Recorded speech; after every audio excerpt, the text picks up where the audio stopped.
Alors, on va procéder à un petit test de Rorschach.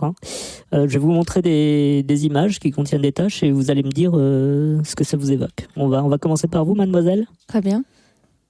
Un collier de perles. Les perles, très bien. Et vous, monsieur? Là, on dirait Robin. Celle-ci, mademoiselle? Un immeuble. Et vous, monsieur? Là, on voit clairement la Batmobile et Batman qui sort, en fait. Très bien, on va en faire une troisième peut-être. Qu'est-ce que vous voyez là, mademoiselle? Une grotte. Et vous, monsieur, qu'est-ce que ça vous évoque? Là, clairement, on voit Mr. Freeze. D'accord, très bien. J'ai mon diagnostic. Écoutez, mademoiselle, tout va bien pour vous. Par contre, monsieur, vous êtes un véritable obsédé des comics. C'est vous qui me montrez le détective comique 868, là, je peux rien.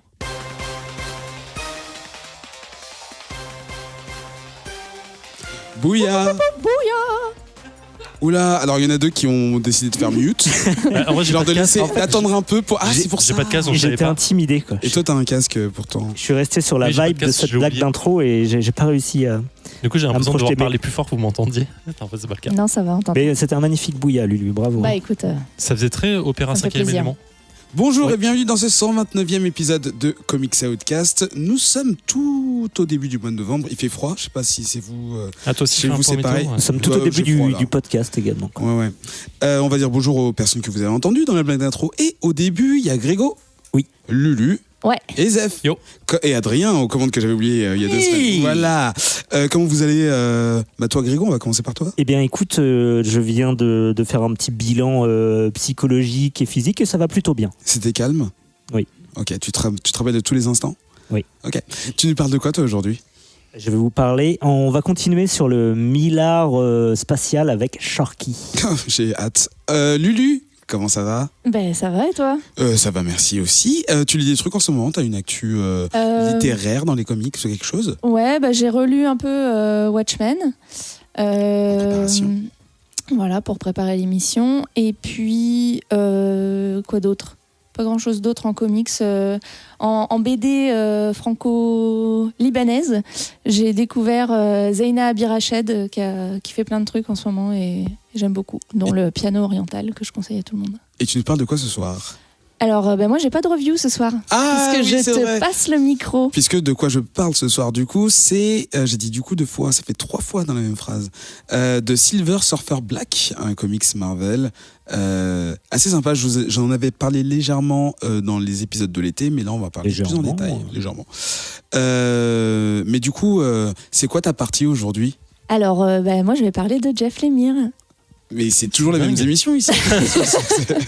C'est difficile de pas parler de lui tellement il sort des trucs. Donc, J'avoue, voilà. très prolifique ce monsieur.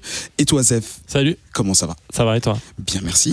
poses la question, tu vas Parler de nous quoi? dire de quoi tu as, ce que tu as Mon consommé actu cette semaine. En ce moment, je lis pas beaucoup de comics. Je suis un peu à la bourre. Ça fait 2 semaines que je n'avais pas lu parce que je lis beaucoup de bouquins. Je suis en train de rattraper mon retard sur la série Millennium, D'accord. le truc coréen-suédois là. C'est pas coréen du tout. De Lars von Trier là. Je sais pas pourquoi j'ai dit ça. Et si vous avez aimé la trilogie originale, je ne vous conseille pas la suite. Voilà. Voilà. Et ce soir, je parle de slip. De slip, de plusieurs slips. De 10 slips.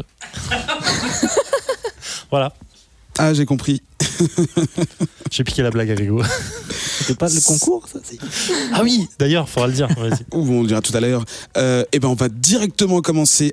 C'est toi, Zef, tu vas nous parler de. Ah, direct? Bah oui. En fait, c'est dans l'ordre que j'ai mis, mais en fait, on s'en fout. Pas un jingle ou un truc comme ça. Ah oui. Mais j'allais Tu le veux lancer mettre un après, jingle, s'il te c'est plaît, bon. Z2E? Comics Podcast numéro 129. C'est parti.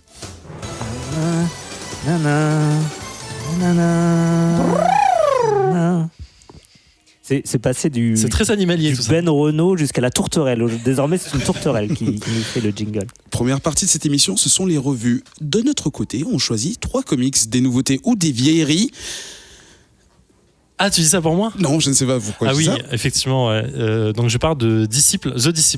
Et The Disciples. on en lit 3 chapitres. Mais Ah, en fait, alors ça, c'est une fausse règle de merde parce qu'à chaque fois, non seulement on prend des mini-séries qui durent 4, 5 ou 12, ou des maxi-séries, là, comme ce que font les gars de chez Marvel pour X-Men, et on les lit de notre côté avant d'en parler devant vous, de vos oreilles, mais devant nous, en fait, on est devant les uns les autres et un micro pour échanger nos impressions et nos recommandations. Et on commence cette semaine par Zef qui va nous parler donc des disciples.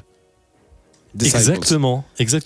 Alors, 2 choses m'ont fait choisir ce comics déjà. Je vais t'appeler pause dramatique. Vas-y, pause dramatique.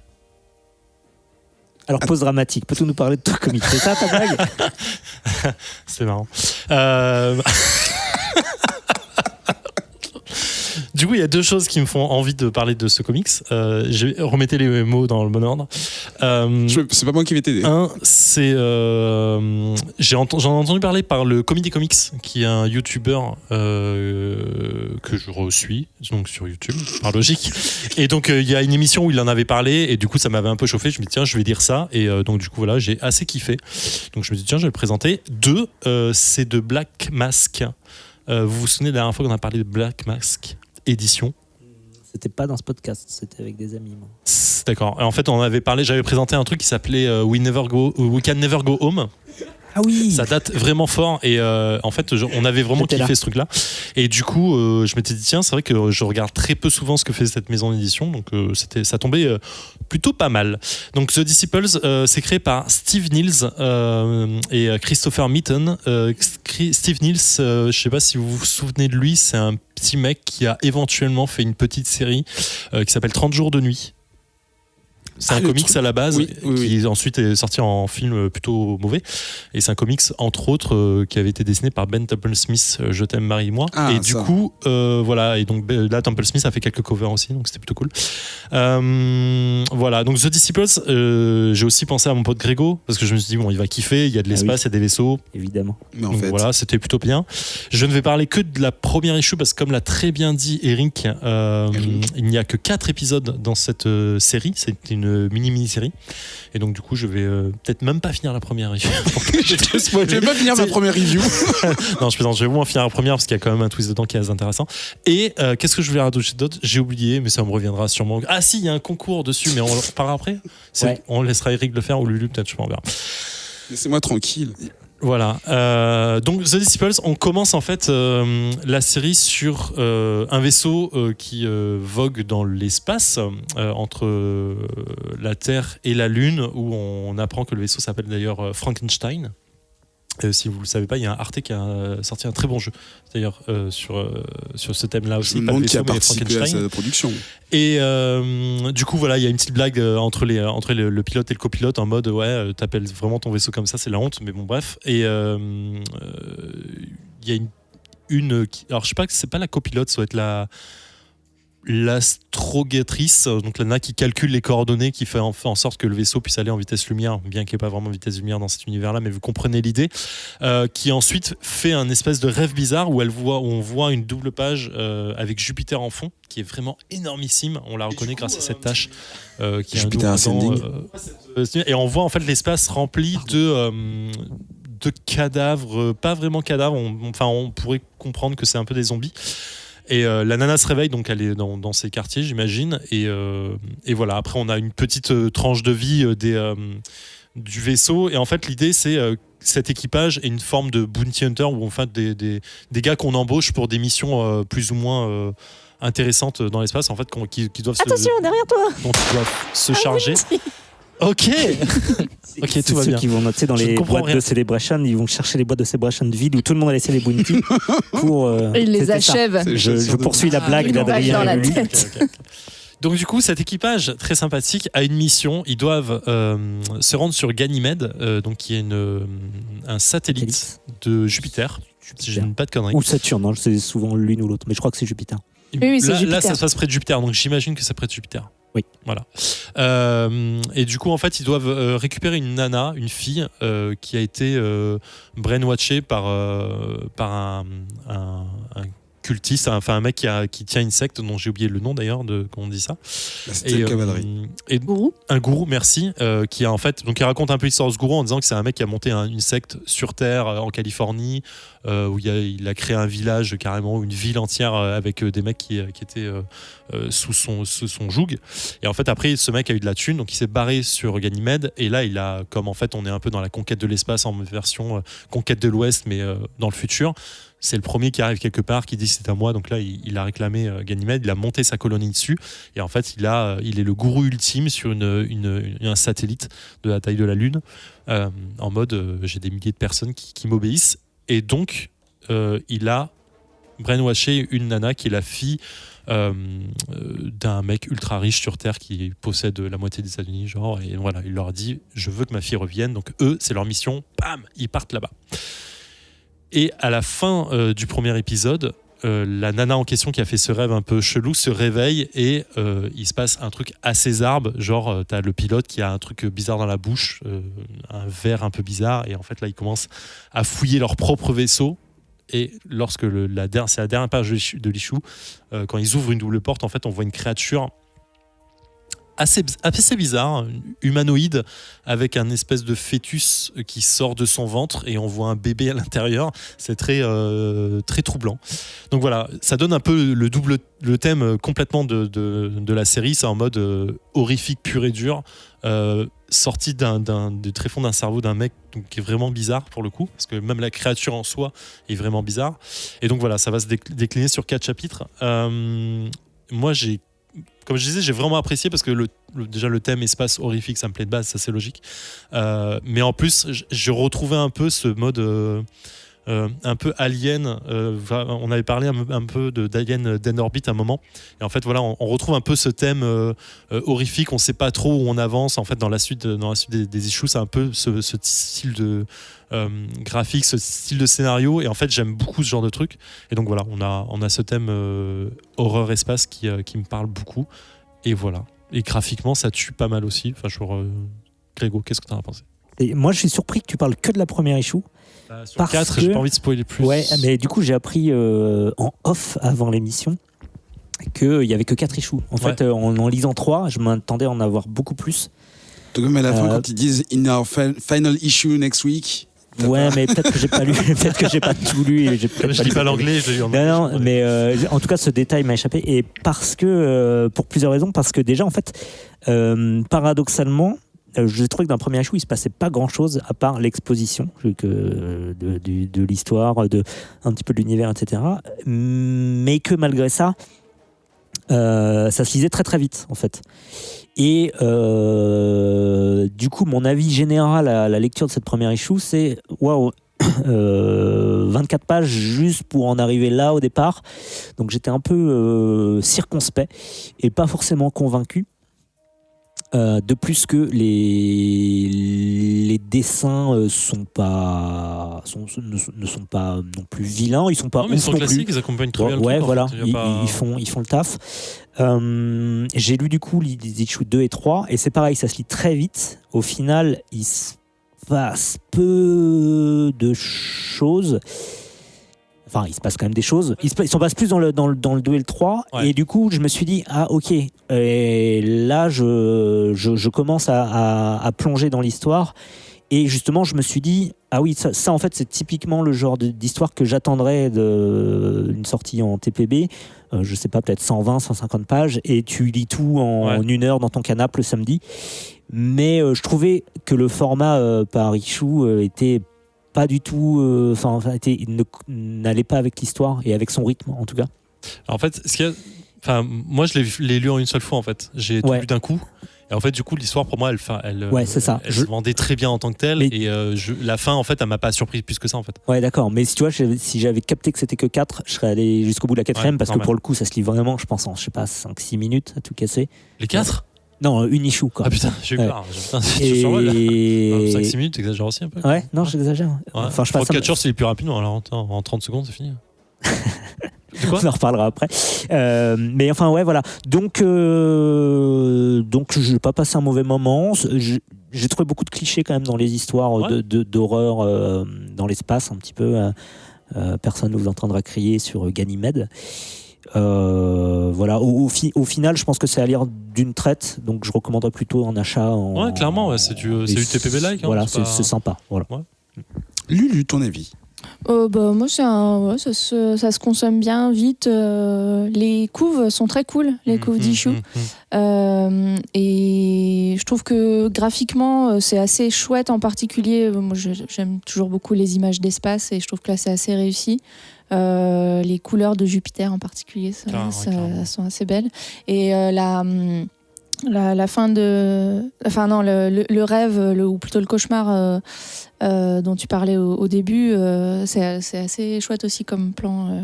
C'est une espèce de mort-vivant qui flotte surtout qu'on a au large de on Jupiter. a le contraste à fait quand ils arrivent près de Jupiter. En fait, il n'y a plus rien. En fait, c'est vide et on a vraiment que l'espace. Ouais. Après, c'est...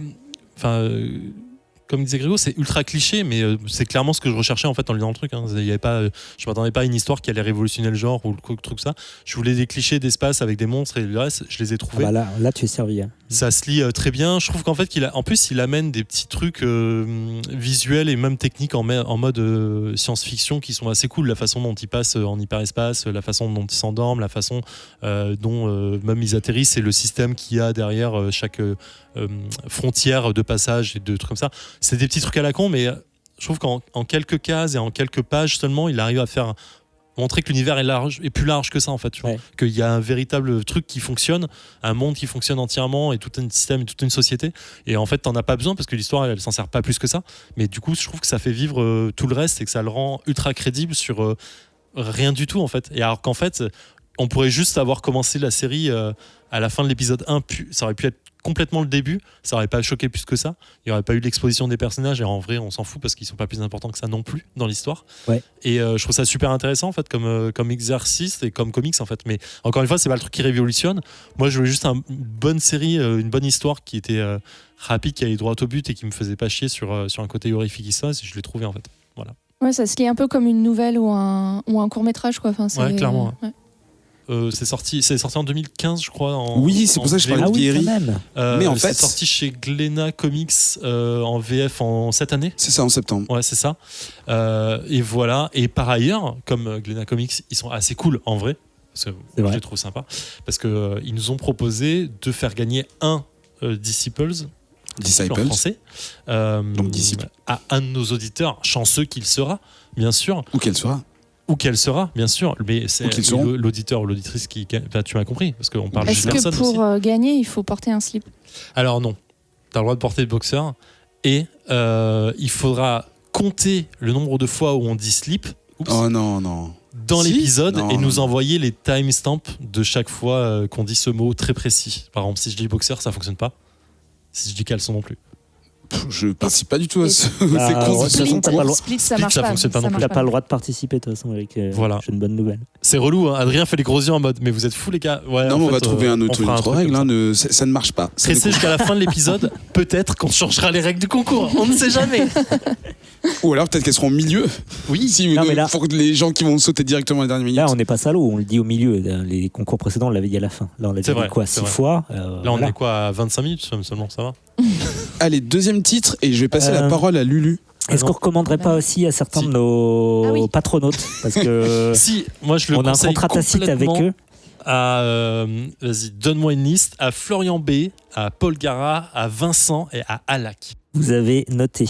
Donc je prends les rênes de l'émission pour quelques minutes. Ça tombe bien parce qu'on est presque à Noël. Ho, ho, ho. Pour passer la parole à Eric qui nous fait l'honneur de soyez prêts de partager sa review Silver Surfer Black de Donny Cates et Tradd Moore, qui est sorti récemment là. Ouais, ça a commencé en juillet et ça a fini ce mois-ci, début novembre. Donc Silver Surfer Black. Pourquoi Black ? Parce que c'est le mot anglais pour dire noir. Silver Surfer, si vous connaissez ce personnage, il n'est pas noir, il est d'argent. On l'appelle même le surfeur d'argent en français, c'est son nom. Ah, c'est ça. Wow. Est-ce que autour de la table, vous connaissez un peu le personnage ou pas ? Ou vous étiez comme moi, c'est-à-dire, je ne connaissais que son apparition dans Fantastic Four 2. J'allais dire, bien sûr, je connaissais. Je pensais qu'il était dans Point Break, mais j'étais pas sûr. Non, ni dans Matrix. On pourrait croire un moment, mais c'est pas lui. Il n'y a pas de surf dans Matrix. Il y a des gens en métal. Non, Ah oui, non, d'accord. je confonds avec Oui, le- la flaque ça marche, boueuse. Le machin. T1000 de Terminator 2. Exactement. Oh oui, très bien. Et du coup, en fait, pour ceux et celles qui ne connaissent pas le personnage du surfeur d'argent, c'est un personnage qui a été créé dans les années 60, 70. vraiment dans toute 70 même. D'où le surf dans l'espace. Voilà, donc là aussi, il y a beaucoup de surf dans la bouche et dans les pilules qu'il prenait à l'époque, créé par les Stan Lee Et compagnie. et compagnie, mais en fait, c'était illustré par, on le sait tous, c'est l'autre là, Kirby Bidule, là. Kirby in Jack Kirby. Dreamland, je sais pas comment il s'appelle. Bref, vous regarderez sur Wikipédia. Vous ferez comme nous, vous regarderez sur Wikipédia. C'est un personnage qui a donc plus de 50 ans de publication, enfin d'histoire de publication, et qui a surtout participé à des batailles ou des interrogations cosmiques, car c'est un peu la nature de son existence. C'était à l'époque pas un homme, mais en tout cas un alien qui vivait sur une planète très très lointaine, dans une galaxie encore plus lointaine, qui a vu la fin de la civilisation de sa planète quand Galactus, donc le dévoreur des mondes dans l'univers Marvel, est apparu. Et pour sauver, tenter en tout cas de sauver et d'épargner les siens et sa bien-aimée, il a proposé à Galactus de devenir ce qu'il appelle le héros, donc le représentant, le champion de Galactus. Et dans une espèce de deal avec le diable, pacte avec le diable, de se proposé comme étant l'ambassadeur de Galactus et d'aller voir les planètes et les mondes qu'il allait détruire parce que Galactus est une force qui est inarrêtable, on ne peut pas l'empêcher de continuellement se nourrir de planètes. C'est son modus operandi, il n'y peut rien et on ne peut pas l'empêcher. Son petit péché mignon. C'est ça. Et du coup, le surfeur d'argent dans son rôle a la capacité d'aller à la vitesse de la lumière en fait, avec les pouvoirs qu'il a, et d'aller prévenir les planètes et les mondes et les civilisations à droite et à gauche dans l'espace que Galactus arrive. En gros, de les préparer des centaines, des milliers d'années avant son arrivée pour qu'ils puissent s'enfuir. Ou alors de trouver des planètes qui sont dévouées de vie. Ou alors où les formes de vie sont trop primaires pour être trop graves si elles mouraient.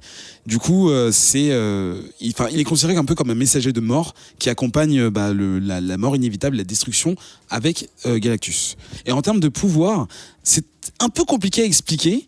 Donc Galactus est donc une force cosmique qui détient un pouvoir infini, celui d'un dieu, même s'il n'est il n'est ni méchant ni gentil, il a le pouvoir de tout détruire et de tout consumer même. Le surfeur d'argent a une fraction de ce pouvoir, et pour un être comme lui qui est humanoïde, c'est pas un homme mais c'est un alien, c'est déjà plus que les pouvoirs de tous les dieux. Thor à côté, c'est vraiment en termes de projection d'énergie, ce genre de choses, lui il contrôle l'univers au niveau atomique. Il entend toutes les âmes, il entend toutes les voix, il voit tout à travers le présent, le passé, le futur, tout ce que tu veux. C'est incommensurable pour nous, et encore une fois créé dans les années 70, donc ça explique pas mal de choses à ce niveau-là, même s'ils ont essayé de retcon. Qu'est-ce que Jack Kirby et qu'est-ce que tu veux me dire? Créé dans les années 70 par Jack Kirby. J'aurais Ah. souhaité que tu fasses une transition avec Avec ce cette que j'avais page dit tout à l'heure, Wikipédia, qui était déjà correct. Du coup, on arrive, le personnage, je pense que les auteurs, Donny Cates et le co-créateur Tradmore se sont dit, bon, ils connaissent le perso, ils connaissent sa base, donc on va faire une mini-série, donc c'est une mini-série en 5 numéros, où on va revenir à l'essentiel du personnage et le décomposer et le recomposer. Et pour ce faire, ils se sont servis d'une grande bataille cosmique entre le Black Order de Thanos, qu'on a pu découvrir soit dans le run de Hickman, soit au cinéma dans Infinity War et Endgame, qui aurait plus ou moins piégé les Gardiens de la Galaxie. Donc c'est pas seulement ceux qu'on connaît, mais beaucoup plus de personnages de niveau cosmique, dans une espèce, je simplifie à mort, une espèce de trou noir de vide qui va les emmener vers les abysses, qui sont plus que le vide en fait, c'est pire que ça, ça te dévore l'âme vraiment de l'intérieur. Et du coup, le surfeur d'argent est avec ce groupe, mais réussit dans un dernier saut de survie et d'énergie à les projeter hors de cette espèce de bulle cosmique. Mais lui, en fait, en dépensant toute cette énergie, se retrouve à plonger dans les abysses. Donc ça, on le voit dans une espèce de fresque, on va parler de l'art un peu plus tard, c'est vraiment la fin du conflit en fait. C'est vraiment la fin. Nous, on ne sait pas ce qui se passe de l'autre côté de cette bulle pendant que lui tombe. Mais au lieu de montrer comment dire, à quel point il est détruit, on va s'intéresser plutôt à sa psyché et à tout ce qu'il a fait avant. Et en fait, dans cette longue chute, quand je dis long, c'est des milliers d'années, on va avoir des échos de ce qu'il a pu vivre, de comment est-ce qu'il est arrivé à cette situation, en fait, comment est-ce qu'il a commencé. Donc en fait, ça revient un peu sur son histoire et surtout sur tous les crimes qu'il a l'impression d'avoir commis en étant le héros de Galactus, c'est-à-dire en ayant permis à Galactus de tuer des potentielles planètes où d'autres civilisations auraient pu continuer de fleurir, ou même d'avoir tué purement et simplement des milliards et des milliards de gens. Et du coup, il a fait ça, on ne se rend pas forcément compte, mais pendant des milliards d'années. Il fait ça depuis le début presque le début de l'univers, et il continue aujourd'hui. Et du coup, on apprend tout sur l'espèce de pathos qu'il a et des difficultés qu'il a en fait à concevoir son rôle et ce qu'il doit faire aussi. C'est un héros H-E-R-O-S, mais aussi un héros H-E-R-A-U-T. Et du coup, il a ce double rôle de chevalier de la mort, mais aussi de personne qui va sauver d'autres civilisations. Et on se plonge vraiment dans son passé à lui. En suivant en fait la fin de son existence en fait. On pense vraiment, lui-même pense qu'il va cesser d'exister parce que à l'essentiel lui c'est de l'énergie, c'est de la lumière, c'est vraiment juste une source d'énergie infinie. Et dans ce premier numéro, toujours parce que je parle beaucoup, il arrive sur une espèce de planète qui a l'air d'être le dernier signe de vie dans le fond des abysses.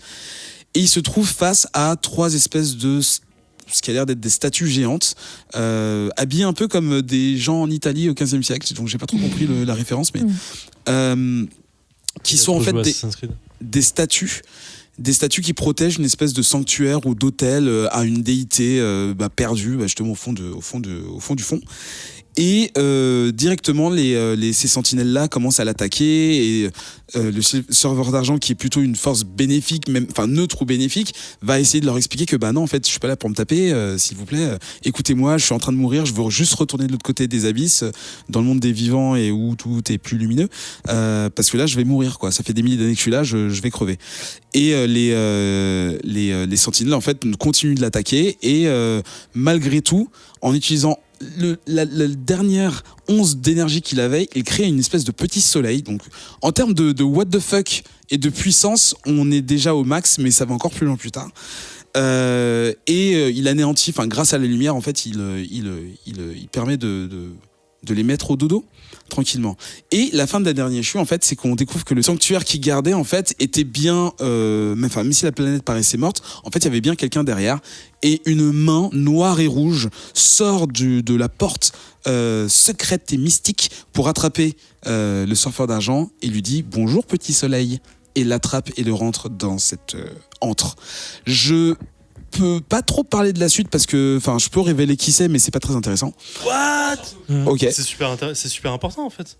Il est les 2h du matin déjà. Non mais surtout en fait il faut, parce que tu réunis tout ce qui se passe là à ce qui s'est passé avant, donc dans les Guardians, ce qui s'est passé avant dans Thanos, et donc et dans le pourquoi Gamora a tué Thanos, et surtout tu relis ça à l'event en ce moment sur Marvel. D'accord.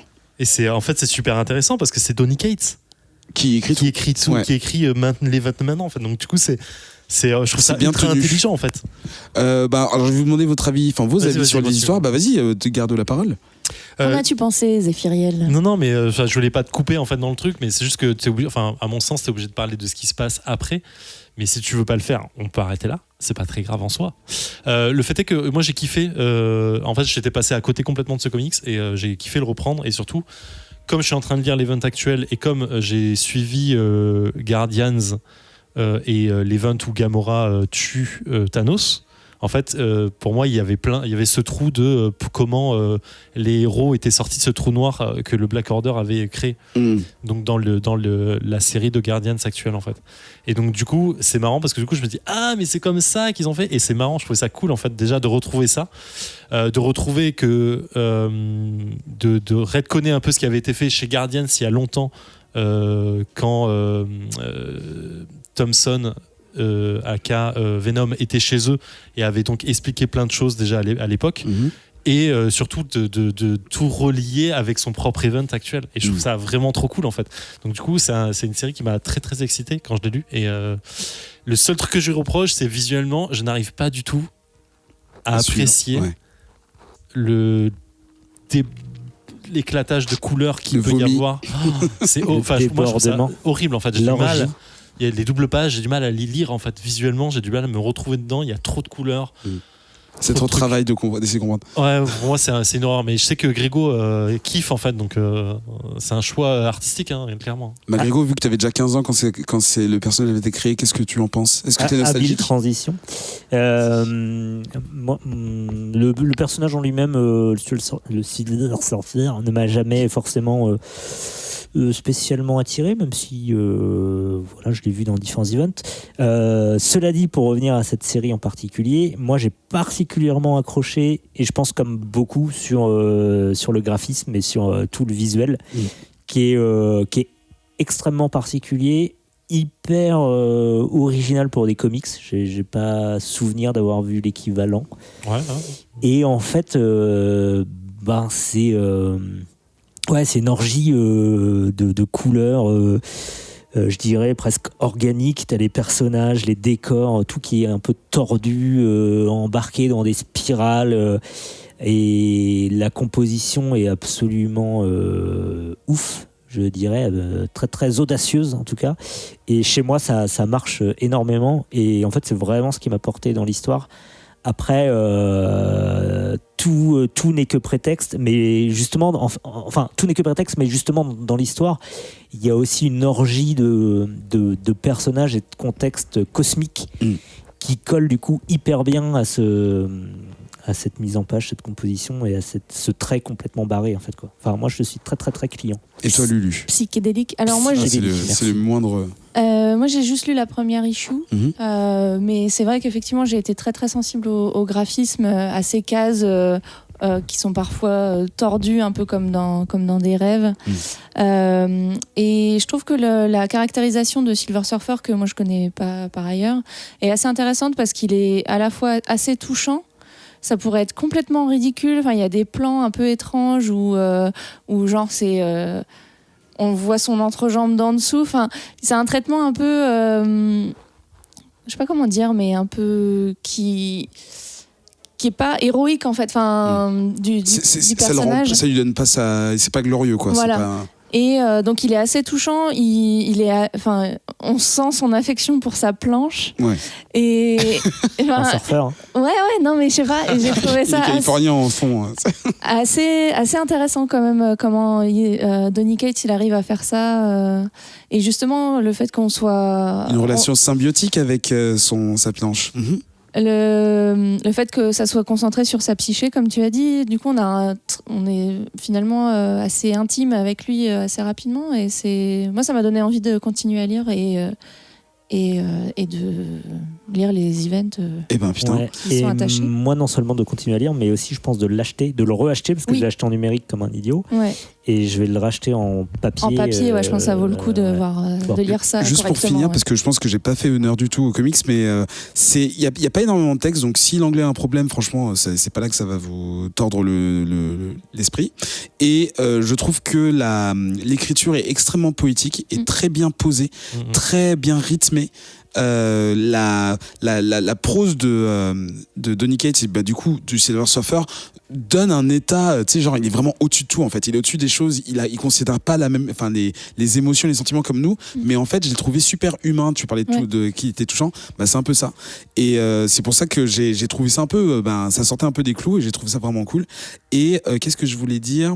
J'ai grave envie de lire les trucs contextuels, les trucs des gardiens, et ce que j'ai découvert, c'est que la série qui à la fin, c'est la dernière page du comics numéro 5, je vous raconte pas, mais ils disent la suite de l'aventure de Silver Surfer continue dans Gardien de la Galaxie au pluriel.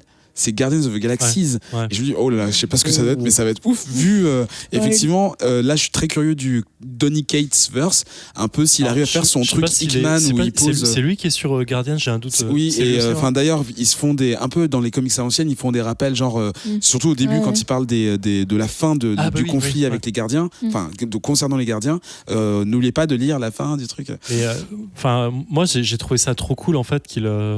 Enfin, en fait, ça m'a achevé le côté putain, je relis vraiment tout en fait, parce que là on parle d'événements cosmiques en fait, tu vois, des Guardians, de Gamora, de Thanos, du Black Order, tout ça en fait, et c'est relié complètement en fait au terrestre actuel, et en fait putain mais c'est tellement bien fait en fait, c'est architectural en fait, et c'est vraiment cool.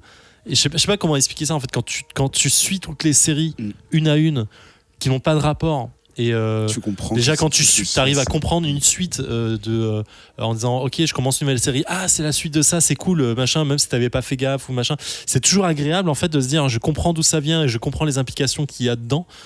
Et putain, et quand t'as une pierre qui est pas angulaire mais qui est un peu posée au-dessus des autres et que tu lis le truc en disant putain, ça relie 4 séries en même temps. Putain, mais c'est trop cool et ça explique plein de choses. Et en fait, c'est un peu l'effet popcorn dans le cerveau. Je comprends tout. Je suis en train de comprendre pourquoi il dit ça. Je suis en train de comprendre pourquoi il implique ça et tout. Et putain, c'est ultra jouissif en fait. C'est super cool. Et dernière chose, je trouve, pour n'importe quel lecteur, enfin, en tout cas moi ça a marché, c'est un super bon point de départ parce que dans les 5 comics en fait on revient sur toute l'histoire, tout l'historique de Silver Surfer, et ça suffit en fait pour partir de là en fait pour comprendre ses pouvoirs, comprendre ce qu'il aime et ce qu'il aime pas, et les gentils et les méchants, c'est parfait. Voilà. Et puis c'est de la SF un peu à l'ancienne en fait. Ah oui, classique, super classique. C'est des thèmes qu'on voit moins en fait, qui sont vraiment barrés en fait, je trouve. Il a réussi à retrouver un aspect vraiment barré. Pardon, Lulu. Merci Eric pour cet issue. Est-ce que tu peux rappeler le titre et les artistes? Silver Surfer Black, sorti en juillet 2019, écrit par Donny Cates et illustré par Tradmore et Dave Stewart. Je n'ai pas dit Dave Stewart, qu'on connaît bien ici, à la couleur. Et moi j'aimerais bien savoir ce que Jojo Nathan, Renaud Gomez et Joanie Julien en ont pensé, quoi. Tu peux les barrer. Là, t'es tellement cynique. Vous voulez pas avoir plus de respect pour nos patrons? Moi, je les respecte énormément. Jojo Nathan. Je leur fais des gros bisous d'ailleurs. Est-ce que c'est une référence au game de l'info, Jojo Nathan? Voilà. Enfin non, je pense qu'il y a plein d'autres gens qui s'appellent Jojo Nathan avant que les Guignols le fassent. Troisième comics en 1933. Les comics, le troisième, c'est toi, monsieur au chapeau, au bonnet. Oui, j'ai mis mon petit bonnet. C'est du genre à mettre des bonnets en intérieur. Putain, on est dans un podcast, on s'en fiche, c'est pas bien. Non, j'ai mis mon petit bonnet parce que j'ai froid. Alors qu'il a sa veste et sa capuche quasi. Ouais, mais moi j'ai froid. Moi j'ai froid. Eh ben moi j'ai pas le droit d'avoir froid. Tu sais que mon médecin m'a dit que la chaleur, non seulement s'évacue par le crâne, mais que ton corps fait tout pour garder ton cerveau à 37 degrés. Ce qui fait que Z2E nous dit que la chaleur aussi s'évacue par le gland. Oui, mais ton corps, ce sera tellement ton corps n'a pas besoin de garder tes organes génitaux à 37 degrés. Par contre, ton cerveau, c'est très important. Donc, dès que tu as froid, en fait, il va concentrer la chaleur dans ta tête. C'est pour ça que tu vas avoir froid aux mains, aux bras, etc. C'est la chaleur des arbres qui s'échappe par le gland. Des chênes. Ça vous intéresse pas, mon instant culturel? Si, moi je t'écoute. Quand vous avez froid, chers auditeurs, couvrez-vous la tête et vous verrez, tout ira mieux, quoi. Oui, mais pas besoin parce que j'ai plein de cheveux. Oui, c'est une autre solution, c'est vrai. Donc en fait, c'est pas en parlant de chauve. Bon, vas-y, continue ton émission. En parlant de chauve, j'aimerais vous parler de. Mais oui, il y a une super discussion sur les chauves.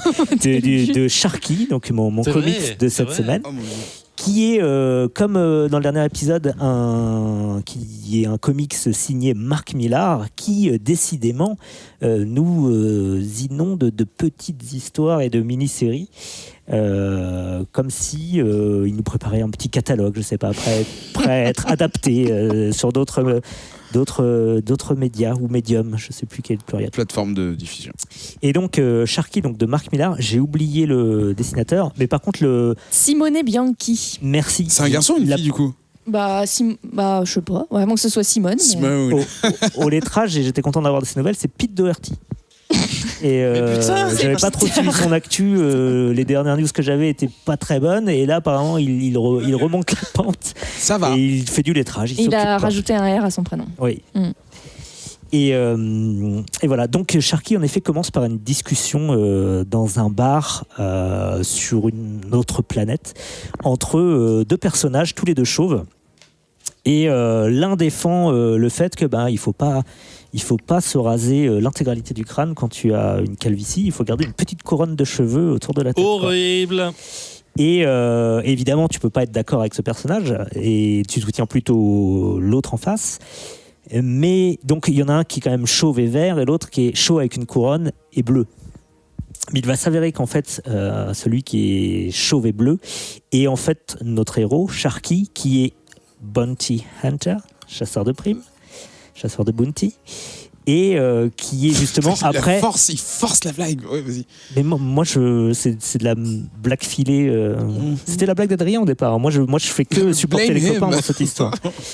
Et donc notre chauve bleu, Sharky, est en fait en train d'appréhender le chauve vert qui est recherché et qui s'avère être un personnage avec un pouvoir qui est le pouvoir de décomposer son corps en 32 autres petits corps en fait. Il peut se séparer tel l'homme multiple Jamie Madrox dans X-Men en 38 petits corps. Donc Sharky donc, va le menacer avec son arme et lui va se séparer en 32 petits personnages qui vont courir dans tout le bar, dont un qui va essayer justement, puisqu'il suffit qu'un seul corps survive pour qu'il puisse s'échapper, qui va essayer de s'échapper par les toilettes en tirant la chasse d'eau, et Sharky va venir le récupérer.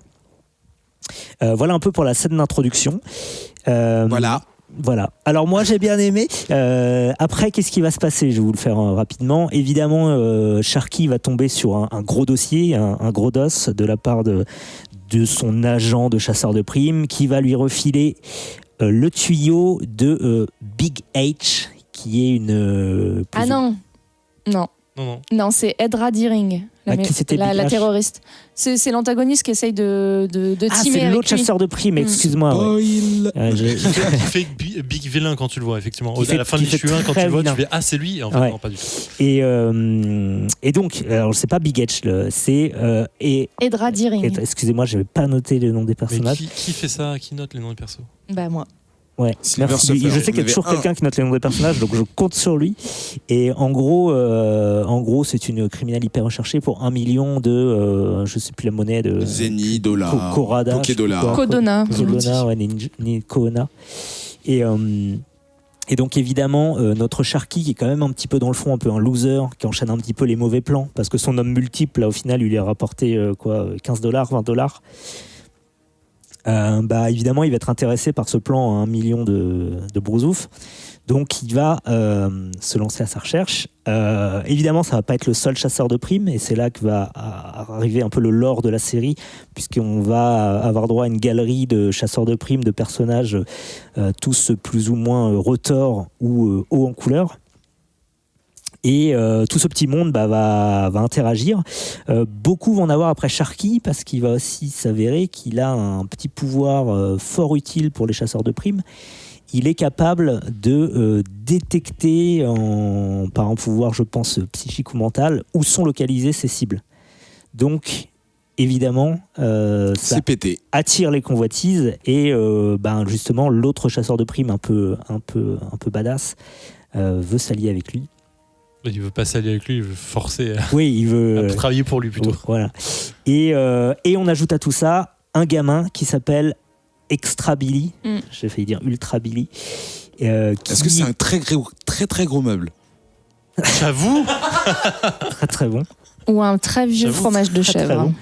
Là, c'est un enfant, donc c'est un enfant bibliothèque qui souhaite en gros, qui lui dit écoute Sharky, t'as arrêté mon oncle, aujourd'hui je suis à la rue, tu peux pas laisser un mineur à la rue. Et c'est une loi en plus, c'est ça qui est marrant. C'est une loi ? Si j'ai compris. Ah, j'ai pas compris que c'est une loi. C'est une loi une des nouvelles lois qui sont apparues dans la confédération planétaire, je sais plus quoi là, qui dit qu'en fait t'es obligé de t'occuper des descendants de mecs que tu as. Il y a pas un truc comme ça où je l'ai peut-être compris comme ça, mais à un moment t'as un mec qui dit ça, je crois. Moi j'ai compris que c'est la femme robot avec qui il est en train de coucher qui lui dit qu'il y a quand même des roues à la place des pieds et dont le but dans la vie est de devenir une voiture et de remplacer intégralement ses pièces, et qui lui dit quand même c'est vrai que t'abuses de pas t'occuper du gamin. Bref, il embarque ce gamin. Et où je voulais en venir, il embarque ce gamin dans son camping-car de l'espace C'est un avec camion de glace. un camion de glace justement avec un cône glacé sur le dessus du toit. Tellement bien. Et c'est là où moi j'ai signé, j'ai dit ok, cette histoire est ultra cool. Et alors comme tout à l'heure, c'est bien écrit. Moi je pense que, enfin c'est bien écrit, je veux dire, Il y a des mots. ça se lit tout seul. Je pense qu'il s'est pas foulé. Il a fait une histoire bateau avec, comme tout à l'heure, beaucoup de clichés. Mais là, pour le coup, je suis excessivement client parce que tout marche bien. Les persos sont cool. Les dessins et les couleurs, moi, je suis vraiment client de ce genre de traits assez précis, assez recherchés. L'univers est assez riche aussi. Et ça va être une histoire de chasseurs de primes et de gros coups et de coups fourrés. Et là, je suis vraiment, vraiment client. Beaucoup plus que ce qu'on a revu dans le dernier épisode qui était Space Bandits, que j'avais déjà bien aimé. Mais là, j'ai particulièrement accroché et je vais continuer avec grand plaisir. Lulu. Ah, pardon, t'as une question d'abord ? Vas-y, continue, je pose un vrai exemple. Oui, moi j'ai beaucoup aimé. C'est très drôle. C'est assez jubilatoire. Je trouve que c'est bien écrit. Surtout dans la comédie. Il y a les contrastes entre les personnages qui est une bonne recette pour la comédie. Et puis il y a des punchlines de ma boule, quoi. Il y en a un qui dit à un moment j'ai du matos qui me sort du cul. Pour dire en gros qu'il est équipé, quoi. Voilà, c'est très drôle. Il y a beaucoup de punchlines. Il y a des armes pas croyables. À un moment, le héros défonce tout le monde parce qu'en fait, il a un laser qui lui sort de la botte et que personne n'avait vu. Et donc, c'est un laser paralysant. Et voilà. Et donc, il y a combien d'issues ? Il y a 6 issues ? Non ? Il me semble qu'il y en a un peu plus que ça. Un peu plus que ça ? Ouais. Non, c'est chouette. Non, c'est en 6. C'est en 6 issues ? Ah bah je suis un peu déçu, tu vois. Je me disais, je m'attendais au moins 10 issues.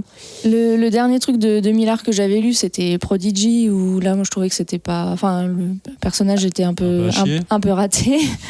Mais là, c'est cool, franchement. Ça m'a fait penser à du 5e élément, meets Cowboy Bebop, meets une comédie, un buddy movie. Ouais, un peu à l'américaine, les cowboys à l'américaine encore. Bah, on mais retrouve drôle, mais hyper drôle. C'est ça. On retrouve un peu l'aspect par moment western qu'il avait déjà dans Space Bandit, dans l'autre.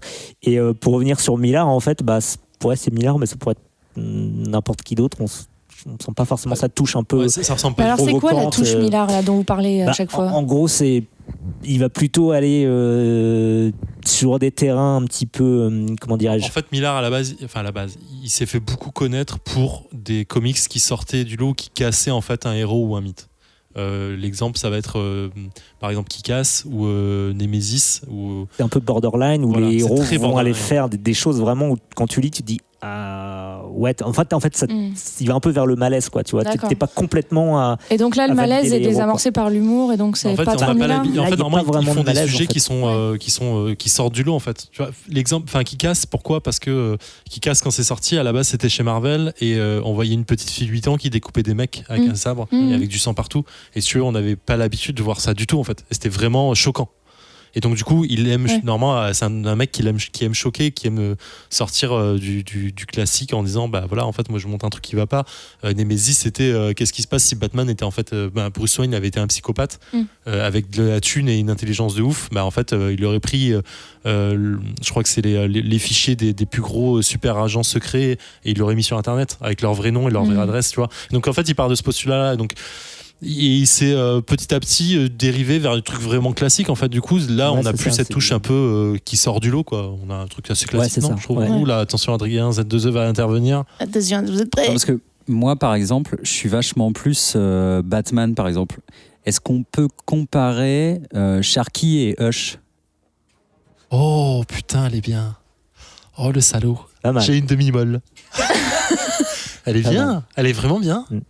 Ouais, j'aime beaucoup. Si vous aussi, chez vous l'avez envoyé. Non, mais j'ai une demi-molle dans le slip.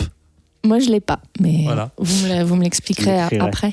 Voilà, donc on reconnaît pas du Millard, mais en fait, je pense que depuis qu'il s'est fait racheter par Netflix ou qu'il a racheté Netflix, je sais pas dans quel sens c'est vrai, il est finalement très très classique dans ses speeches. En fait, je pense qu'il doit en sortir beaucoup et que il se dit ça marche pas, tant pis, quoi. Bref. C'était une très très mauvaise expérience. J'ai souffert pendant. J'ai T'as pas aimé ? c'était horrible. Ah bon ? horrible. Toutes les blagues, je les ai vues venir à 2 milliards de kilomètres. Ouais, je suis assez d'accord, mais ça marche. Attends, je finis mon explication de pourquoi je hais ce truc. Non, Tu non, j'ai pas, Ah, j'ai on pas en du est tout là. apprécié. De la Non, haine. J'ai pas du tout. J'ai pas Non, passé non, un il disait moment de et ouf. Jardin. Des blagues pas très recherchées. Le côté cosmique, pas trop bien entériné parce que toutes les références sont terriennes. Il y avait un suspension of disbelief qui était pas là du tout. J'étais Mais pas emmené dans l'espace en fait. Le J'étais, vaisseau au camping-car. Non, mais ça Avec Bah la oui, mais cornée c'est ça le dessus. problème. C'est pas drôle. C'est pas drôle. C'est marrant. Il est complètement con, En ce fait, en fait, pour C'est moi, génial. ça marche si, tu sais, c'est genre une société, terrienne, où ils ont développé les voyages dans le temps, enfin les voyages dans l'espace, ou je sais pas quoi, tu vois. Là, ça aurait été rigolo qu'on ait un mélange de vieillerie terrienne avec des gens qui ont des mœurs aliens, avec des robots, enfin des femmes robots, machin.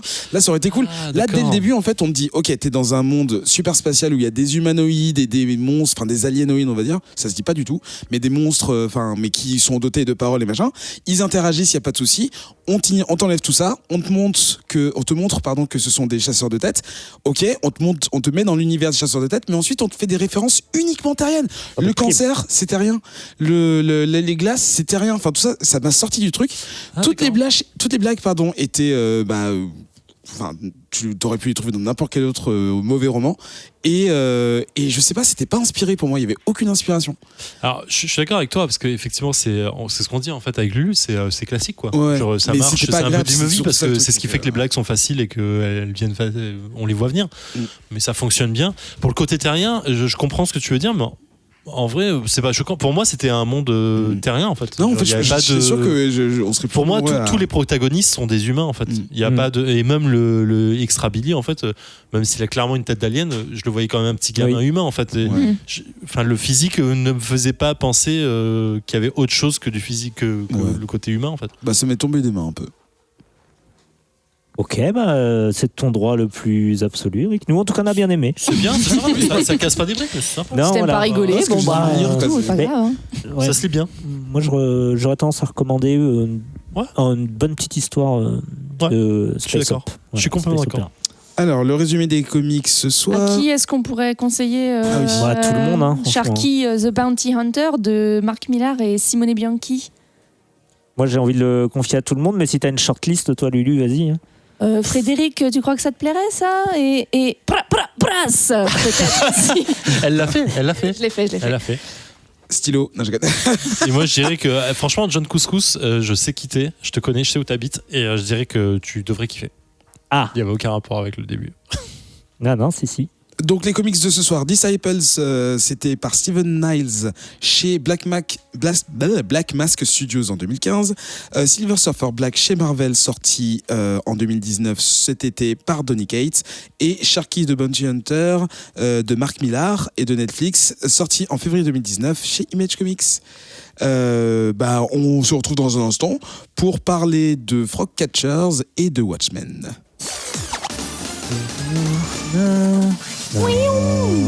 Bla bla bla bla bla. Réseaux sociaux. C'était pas ça? Merde.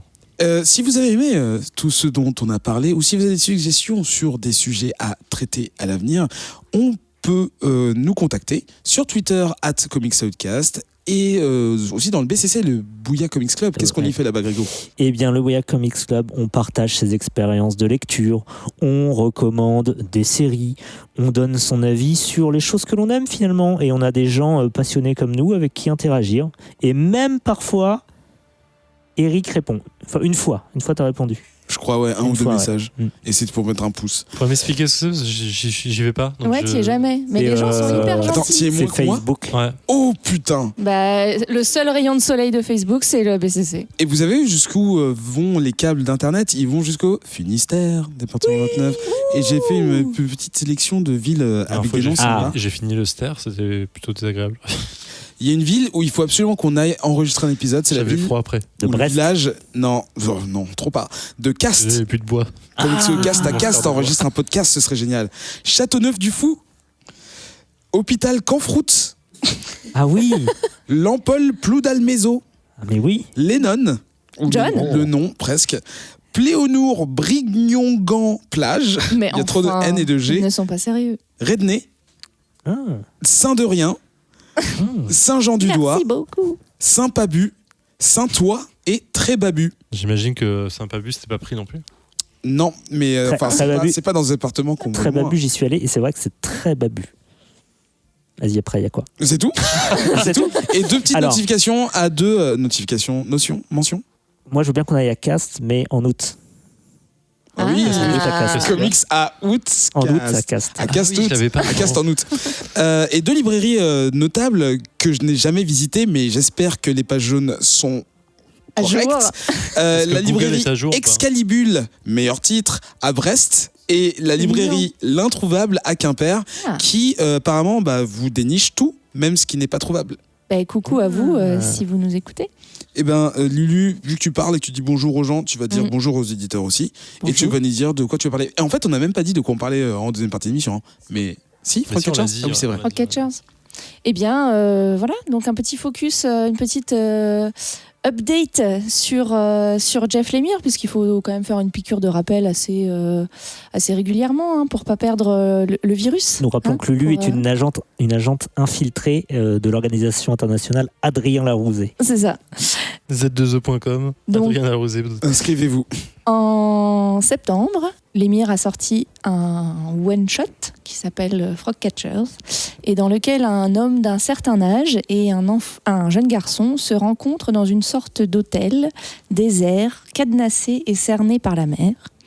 Et ce n'est pas les cris des mouettes qu'on entend, mais le croassement des grenouilles que l'homme trouve dans une boîte à margarine et qu'il laisse s'échapper. Que n'avait-il pas fait ?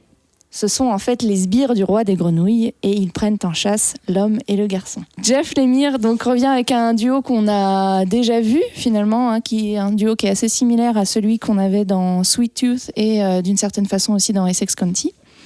Et d'ailleurs à la fin de Frogcatchers, comme à la fin de Essex County, il y a une petite mention qui précise le caractère quasi autobiographique du récit.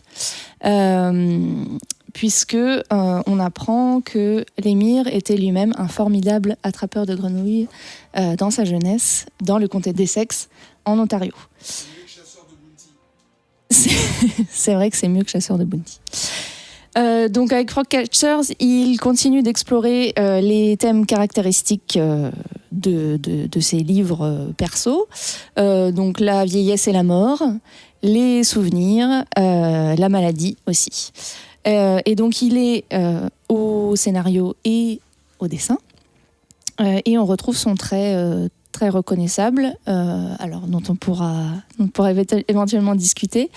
Un trait qui peut paraître un peu grossier, et ici c'est un mélange, alors si je me trompe pas, d'un crayonné assez gras, presque on dirait à la craie quelquefois, et d'un lavis, voilà. Le tout en noir et blanc, excepté pour quelques pages qui sont colorées. Ce qu'il y a de nouveau ici, c'est qu'il s'aventure un peu plus dans le surréalisme. On avait des pages un peu surréalistes dans Essex County, mais là, c'est vraiment plus le centre du récit. Et donc, il y a des images notamment très frappantes, comme cet hôtel qui est posé au milieu d'un océan qui semble infini. Il y a une jetée sur pilotis qui traverse l'immensité. Et voilà, il y a plein aussi de recherches sur le corps humain, sur le transfert entre le corps humain et son environnement, que moi je trouve assez beau, assez réussi. Voilà. Je ne vais pas en dire beaucoup plus parce que c'est assez court, ça se lit assez vite, il y a finalement assez peu de paroles, donc voilà, je ne vais pas en dévoiler trop, et puis je vais passer... Voilà, Eric a commencé à lire au début de ma chronique et il a quasiment fini. Il exagère un peu. Mais... Je vais passer la parole à mes camarades, et puis ensuite je ferai un petit point sur l'actualité Lemire, puisqu'il va nous bombarder de nouveaux titres là dans les semaines qui arrivent, donc c'est l'occasion de faire le point. Qu'en avez-vous pensé ? Je vais commencer.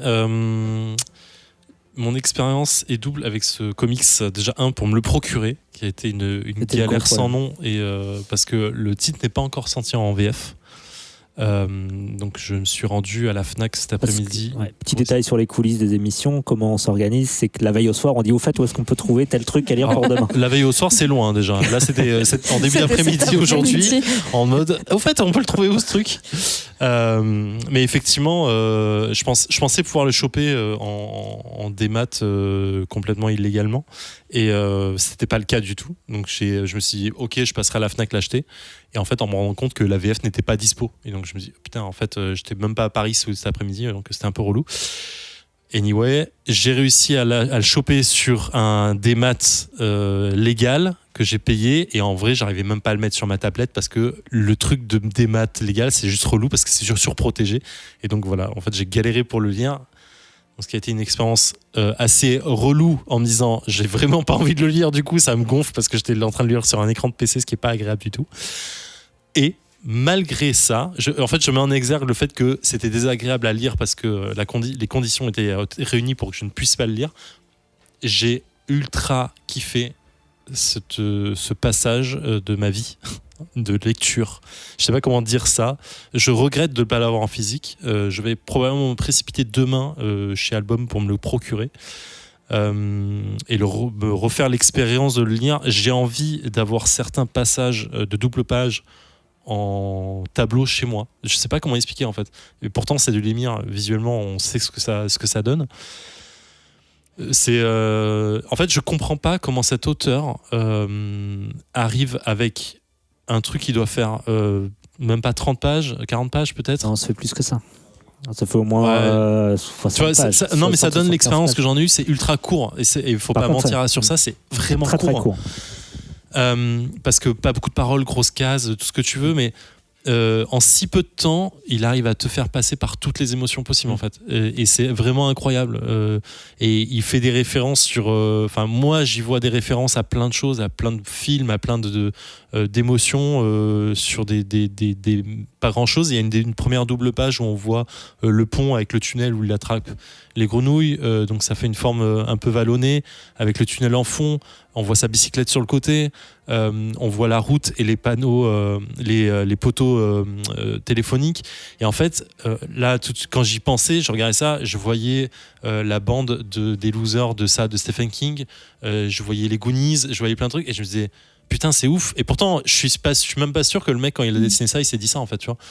Mais en fait, ça parle. C'est juste pour dire que ses propres références, il doit le travailler, et du coup il arrive à s'en inspirer volontairement ou pas, et ça transpire à travers ça.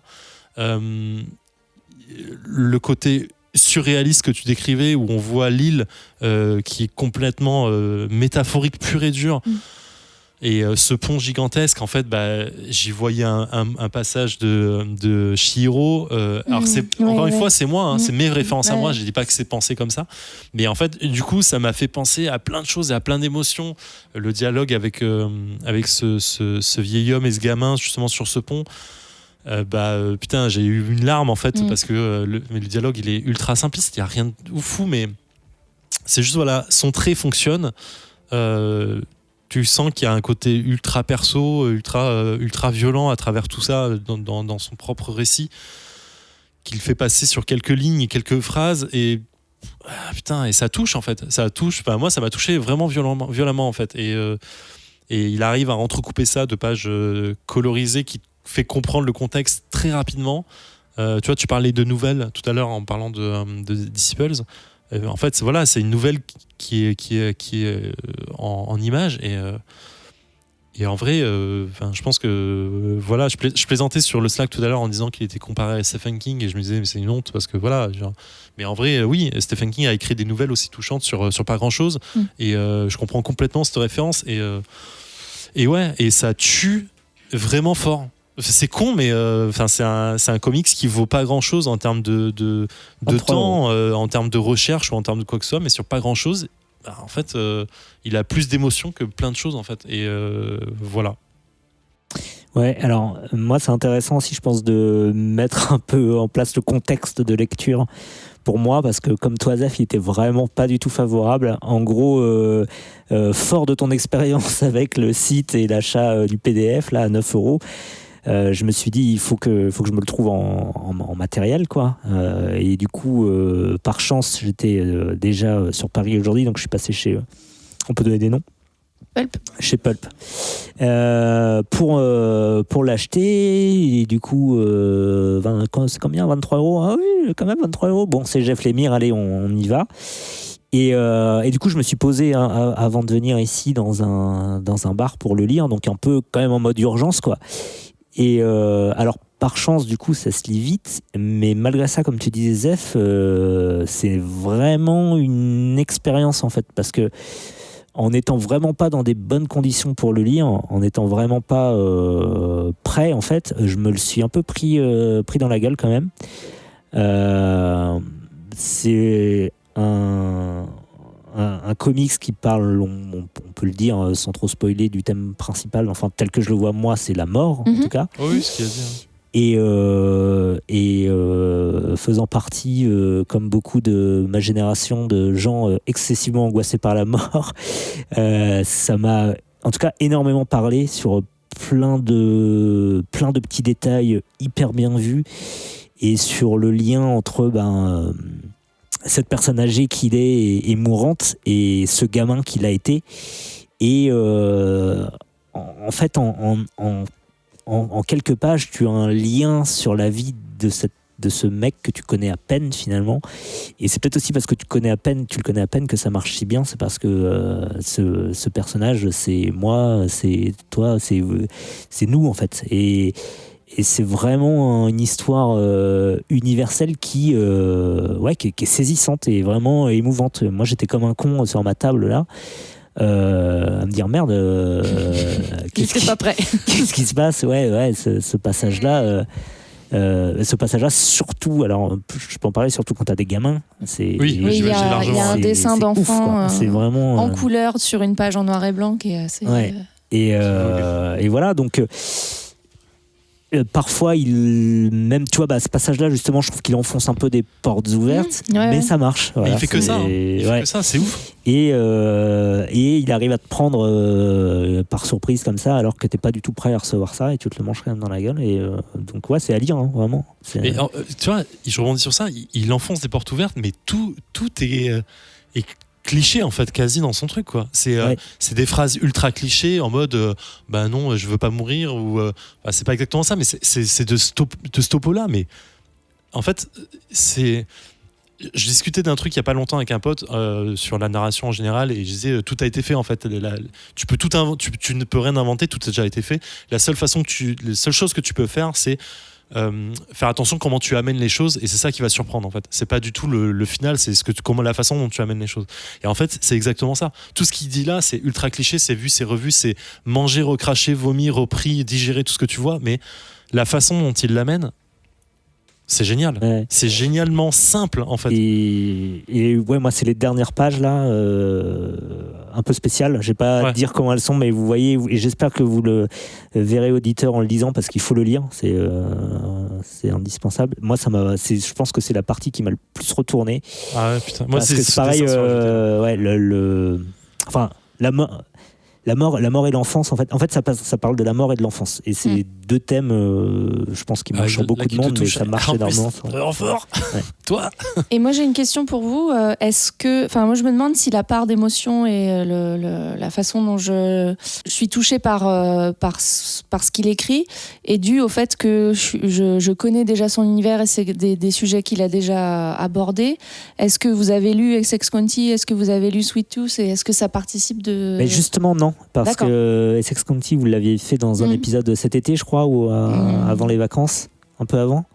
Et je m'étais dit, il faut que je le lise. J'ai toujours pas lu, mais ça me donne d'autant plus envie de le lire. Et moi, je l'ai pris vraiment comme un one shot. Et oui, ça l'est. Et pour le coup, un gros shot. En fait, j'ai hâte de le voir en français. J'ai envie de l'avoir en VF pour voir ce que ça donne, mais je suis pas sûr. Je pense que alors, on l'a dit, c'est simple, même dans les mots, mais je pense que le boulot de traduction là-dessus, il va être ouf, en fait. Difficile, dans le sens... il doit être énorme et difficile, parce que c'est un gros poids, en fait, sur un truc comme ça. En fait, j'arrête pas je me dis, le traducteur qui va se taper ça, Singelin nous disait, il y a des trucs, c'est un peu du braquage parce que t'as pas grand chose à traduire et en fait ça va très vite et du coup t'as fait un truc facilement. Mais en fait, je pense que le mec là, il va se tordre les cheveux dans tous les sens à se dire comment je fais pour trouver le bon mot en fait. Et pourtant, la langue française regorge 10 fois plus de mots que les anglais, mais là, je pense que ça va être délicat en fait, tu vois, dans l'idée. Je pense que donc je suis très curieux en fait de le voir en VF pour le coup et de me dire est-ce que ça donnera ce même truc. Je sais pas si tu vois, c'est le genre de projet qui serait acheté, tu vois. Qui fera une VF de ça en fait?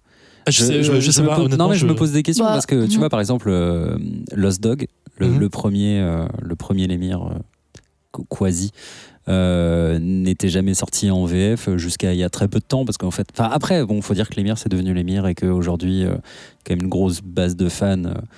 Parce que par ailleurs, là du coup je viens de le lire, je suis un peu ému, mais même si ton niveau d'anglais est pas excellent, tu peux complètement le lire. Enfin, je veux dire, tu vois. Oui, non, bien sûr, mais en fait c'est juste parce que j'avais envie de voir le travail d'un traducteur là-dessus. En fait, non, mais ça oui, m'intéresse c'est pas vachement, inintéressant. Et c'est pas parce qu'il y a peu de texte que c'est pas intéressant. On va demander à Jérémy Manès.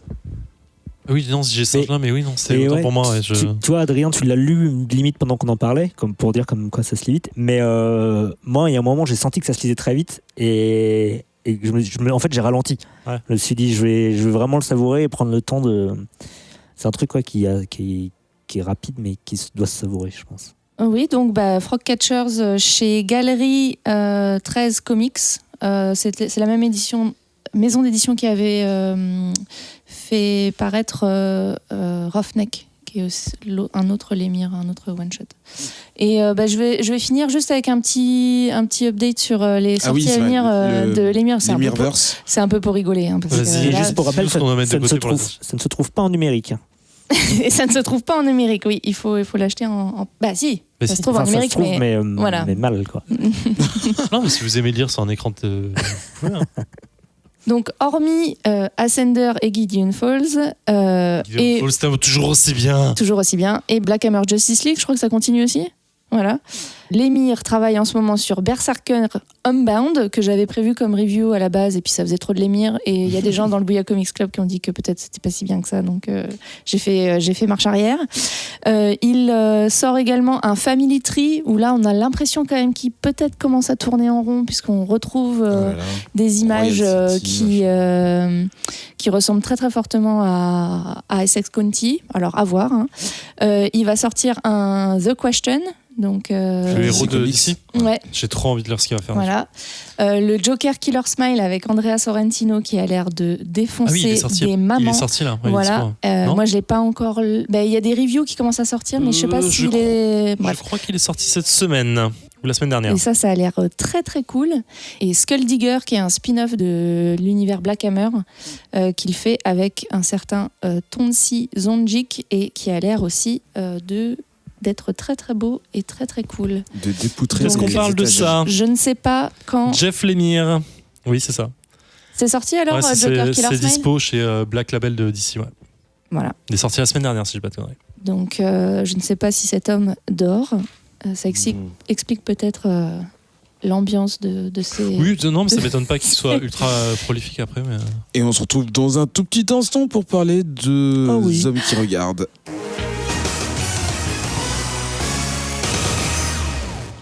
Alors, je préfère vous prévenir, j'ai aucun plan pour cette partie.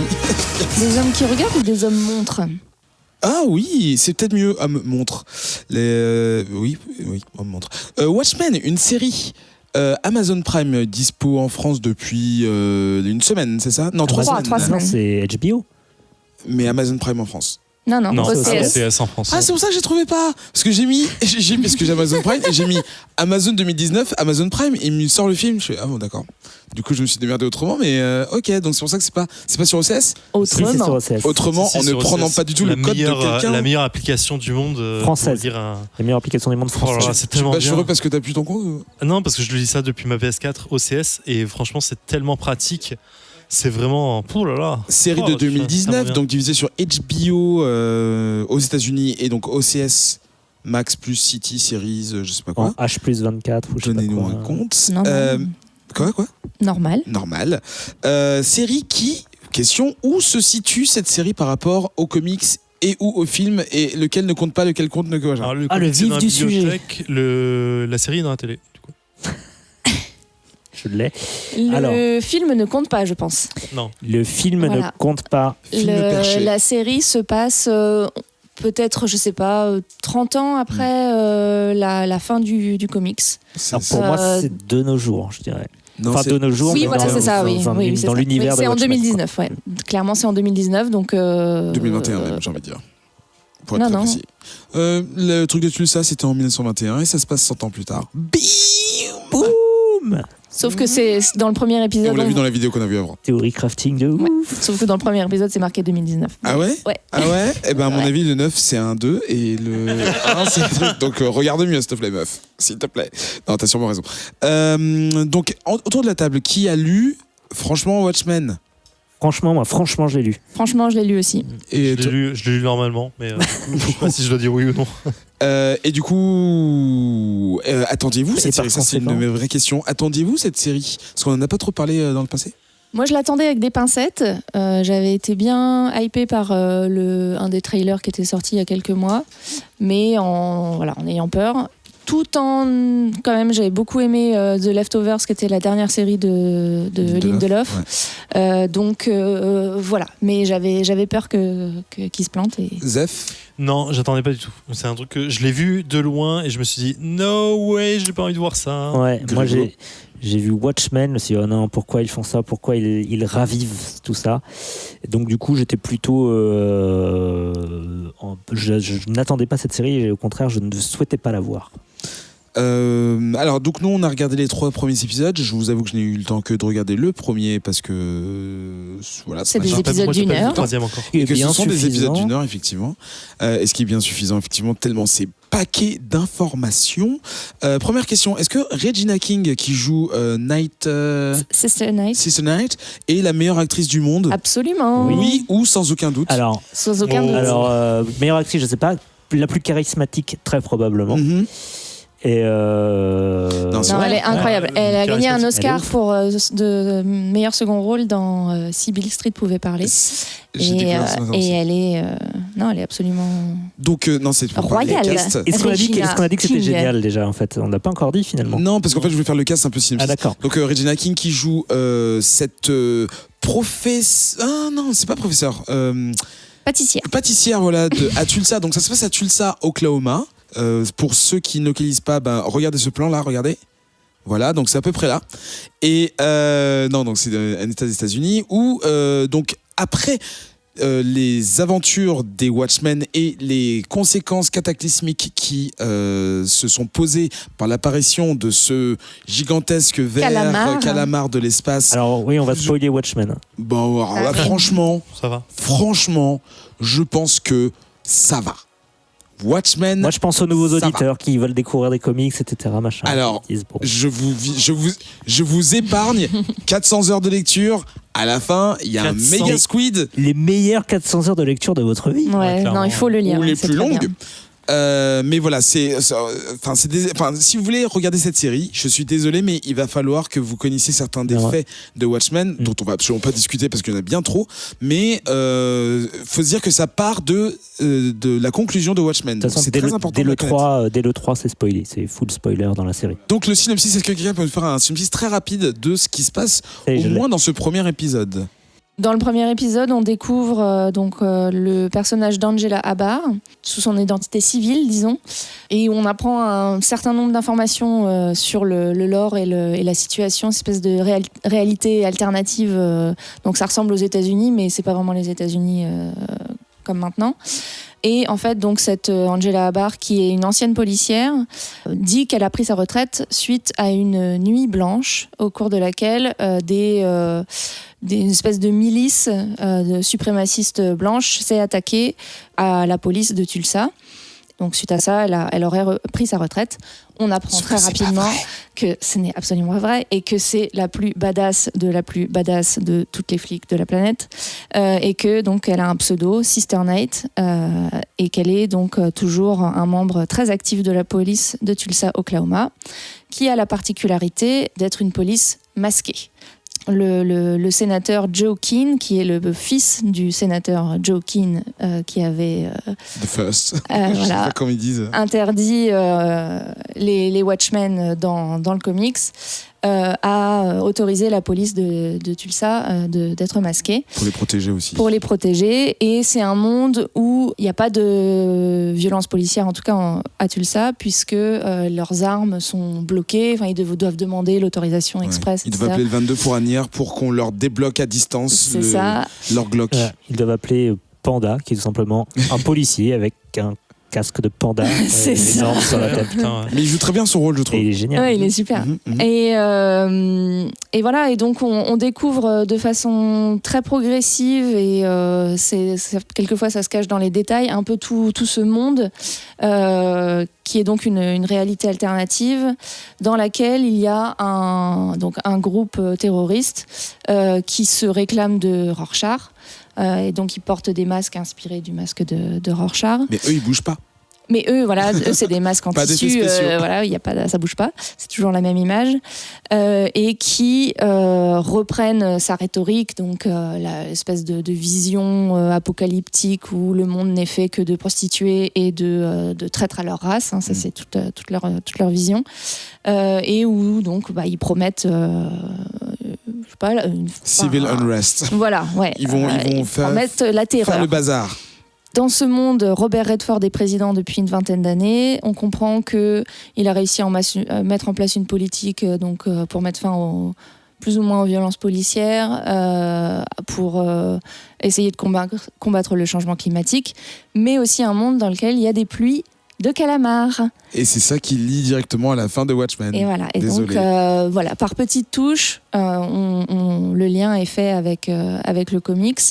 Que dire d'autre Je sais pas, c'est tellement riche Ouais, qu'on pourrait trop dense, se perdre en fait, dans on va avoir beaucoup de les mal à être labyrinthes. synthétique, mais de toute façon, je pense que, si en tout cas beaucoup de gens dans l'équipe suivent la série, il y a moyen qu'on en reparle un peu plus longtemps en fin de On peut peut-être diffusion. préciser pour ceux qui n'auraient pas encore vu, pour préciser un peu le statut de l'héroïne, qui elle en fait, il y a des policiers lambda quoi, qui sont eux avec un masque jaune et leur Je ne suis pas uniforme de police. pas qu'un matricule. D'ailleurs, je crois que tous les policiers sont noirs, tous ceux qui sont en uniforme avec le Non, masque pas que, jaune. non. Pas tous, non. il y en a quelques-uns Non, qui sont beaucoup moins en noirs. tout cas. Et parmi ces corps de police, il y a quelques-uns qui doivent être les lieutenants ou je sais pas quoi, qui eux ont des tenues custom et ont des De noms super-héros, en fait, comme les super-héros. Et en fait, le premier truc qui contraste avec le comics, c'est que dans le comics, les vigilantes, les hommes masqués, les justiciers masqués avaient plutôt des tendances réac un peu à droite. En tout cas, c'est comme ça qu'ils étaient décrits clairement, dans la BD. Et là, en fait, très vite, tu t'aperçois que c'est vraiment des personnages qui sont plutôt à défendre des valeurs progressistes et humanistes et antiracistes, etc. Et communistes pour carrément un des super-héros qui est la peur rouge. Ouais, Red Scare. Qui est trop Qui est bon trop d'ailleurs. bien, qui est une vieille cagoule et un survêt d'ailleurs. Un survêt. Et du coup, c'est étonnant parce que moi, c'est vraiment pas sur ce genre d'aspect que j'attendais la série du coup. Et ce qui est intéressant, c'est que malgré ça, très rapidement, ces héros masqués, enfin en tout cas ces policiers masqués, finalement vont rapidement user des mêmes méthodes que les premiers Watchmen, intimidation, torture, etc. quoi. En fait, t'as l'impression Passage à tabac. qu'eux ont le droit de le faire en fait. Voilà, eux ont le droit. Il y a un Voilà. droit pour eux en C'est fait ça. parce que. Il y a les hiérarchies qui ferment les yeux, le FBI qui ferme les yeux, c'est assez... D'ailleurs, j'ai bien aimé dans le premier épisode toute la mise en scène. Bon, j'ai pas trop aimé la mise en scène de comment sont maintenant les commissariats.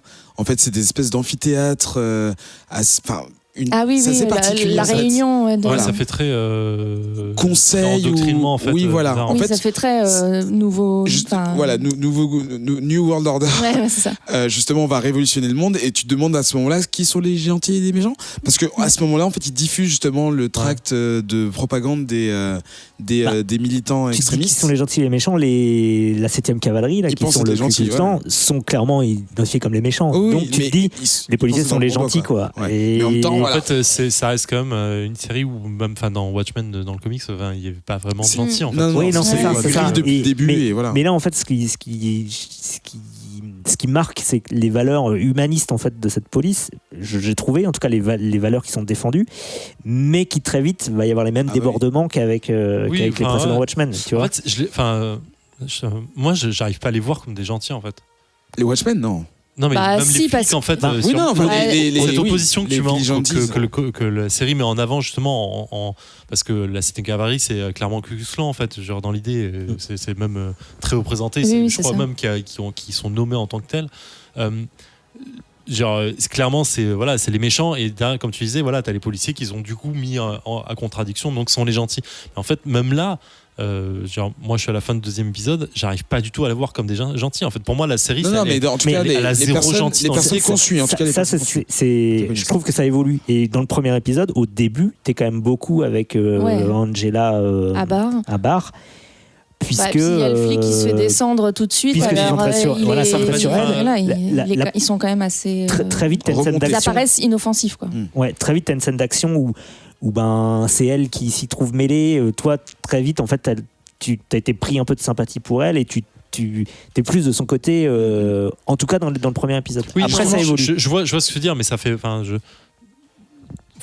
faut moi, je différencie le fait qu'en fait, c'est pas la gentille, c'est la protagoniste principale. Tu suis son enquête parce que elle est intimement liée à l'enquête, finalement, qui va découler tout ça, mais genre en soi. Elle n'est pas gentille du tout en fait. Genre, tu vois comment elle traite. Elle trace sa route, quoi. Wow. Bah justement, en fait, en gros, à plusieurs moments, en fait, c'est elle qui va escalader justement le retour à l'autorisation du tir létal pour les policiers.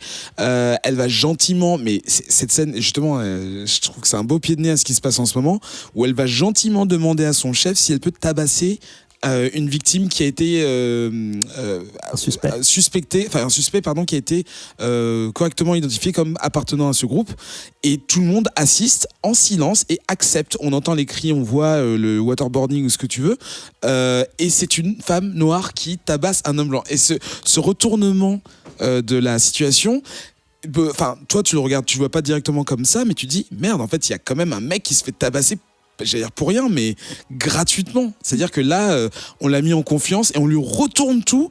On lui retourne vraiment le tapis des pieds, quoi. Et nous, on est obligé d'assister. C'est une longue scène en plus, au cri du truc, quoi. Et ça te met vraiment très mal à l'aise. Et le travail est réussi pour ça. Là, toutes les scènes où tu, c'est vrai que c'est un peu bête de dire prendre parti ou prendre position, mais tu te dis mince, je sais plus. Enfin. Tout le monde est exécrable dans ce truc, quoi. En fait, c'est toujours une question de point de vue. En fait, si tu veux une série qui est le point de vue du méchant, clairement, t'as l'impression que les autres sont méchants parce qu'ils s'opposent à lui, tout simplement. Mais pour l'idée, c'est toujours la représentation du super-héros masqué qui tabasse gratuitement pour avoir des informations, qu'on trouve cool quand c'est Batman, qu'on trouve moins cool quand en fait elle est réduite à ton monde un peu trop réel. C'est toujours bizarre, quoi. Donc, mais c'est ça qui fait que c'est génial en fait dans la série, entre autres. La musique. Ouais, la musique. Je sais mais pas si tellement Ok. barge. Ça m'a Ouais. pas La musique marqué. tellement cool. il faut que tu le revoies. Qu'est-ce qu'il y a à noter dedans de particulier pour la musique pour vous? Dans tout le premier épisode, il y a une montée en tension dans la narration, dans l'histoire, et en même temps dans la musique qui est qui est très punchy et assez agressive même. Et ça va super bien avec tout ce qui se passe, je trouve. Ouais, non, Il y a- le le deuxième acte le de casting l'épisode, musique est parfait, quoi. Ah oui, c'est vrai qu'il y a une pièce qui est assez bien chantée. Et Tout est malaisant. En fait, la série est malaisante sur plein de points aussi. Pas Enfin, de le malaisant. Mirror, là, le gars qui a son. Looking Attends, Glass, regarde. ouais. King Glass. Putain, Ah, lui, il est fort. qui est complètement malaisant. Enfin, tu le vois à un moment, tu Arrêtez vois de dire manger malaisant. un sandwich, il relève juste le bas de son truc. C'est ultra gênant en fait. T'as envie de dire, j'ai pas envie de voir ça, c'est trop zarbe. Et le moment où il fait son test de psychologie justement sur un des mecs qui a arrêté Détecteur de mensonges. en mode faux Rorschach bizarre là. Putain, pareil, c'est ultra Mais malaisant. ça, c'est visuellement, c'est cool, quoi. C'est génial. Elle est Oui, non, mais trop c'est bien, cette malaisant en scène. fait. Ouais. Ouais, c'est plein de détails quoi. Z2 nous a montré un truc détaillé du premier épisode par un youtubeur. Putain, mais c'est ouf le nombre de détails. C'est riche, ouais. de- Ouais, moi, le premier épisode, j'ai regardé une première fois et j'ai commencé à avoir des petits trucs, des affiches en arrière-plan un peu floues. Il y a plein de smileys partout. Et du coup, je l'ai re-regardé en faisant des arrêts sur image, quoi. Ouais. Parce que c'est hallucinant, en fait. tout de suite, il y a 1 milliard d'informations. Il y a un poster quand elle est dans la salle de classe où on voit, c'est marqué genre les 4 présidents les plus importants des États-Unis. Et on voit tout de suite Robert Redford, en fait. Parce que moi, en fait, en regardant la première fois, j'avais pas capté que c'était Robert Redford. Quand il parlait du président Redford, j'avais pas capté que c'était Robert, l'acteur. Enfin, voilà, quoi. Et non, c'est hallucinant de détails, de références subtiles aux comics. Et c'est hyper bien amené, je trouve. Un gros parti pris sur les couleurs aussi. Et juste, j'ai une note négative. Alors moi, j'ai vu qu'un seul épisode, donc je n'ai pas encore continué l'histoire. Il y a un trailer à la fin du premier épisode qui, je pense, en révèle pas mal, donc j'ai arrêté très vite. Mais en fait, tu dis, oh, c'est 3 images. Et en fait, ça dure 1 minute 30. C'est genre stop. Et l'autre souci que j'ai, mais c'est très graphique. C'est pareil. Non, j'ai jamais vu de trailer. Non, je sais que ça existait, mais moi je les regardais pas. Moi j'arrivais à poil et je regardais même pas les previous parce que je savais que ça. Alors non, il ne les venait pas à poil. Si, je regardais pas les previous. Il était en slip. Il était en slip. Ouais. Je regardais pas les previous parce que à chaque fois ils choisissaient les scènes qui allaient être traitées dans l'épisode, donc je me dis mais non, j'ai envie de savoir de quoi on parlait. Et non, c'est plus sur le côté visuel, donc j'aime bien le côté un peu gris et jaune, bon, référence aux comics. Mais par contre, ils ont voulu tellement s'éloigner de notre monde qu'il y a trop de décors rajoutés. En fait, il y a énormément de panoramas. Il y a plein de panoramas, de plans de voitures qui, enfin, je sais pas comment on appelle ça, mais tu sais, ça commence sur le sol et on voit l'horizon, ou un avion qui arrive, ou machin. Et en fait, on voit que des plans à distance, mais tout est factice en fait. Il y a des parties studio mal éclairées, il y a des parties extérieures rajoutées, il y a il y a plein de plaines trop longues, d'immeubles, enfin on parle toujours de la série Watchmen. Pas d'accord. Je pense que je parle de quoi? Je sais pas. Non, mais la scène, la scène c'est du détail, panoramique c'est pas où intéressant. on voit la pluie de calamars et du coup il y a un plan sur la ville donc qui devient toute grise à cause de cette. Enfin, c'est ouf, c'est trop bien. Moi, je trouve que visuellement, elle est hallucinante. Il y a plein d'idées sur le montage sans arrêt. On passe d'une scène à l'autre, d'une pièce à l'autre sans transition. Les sont ouf, ouais. C'est dingue.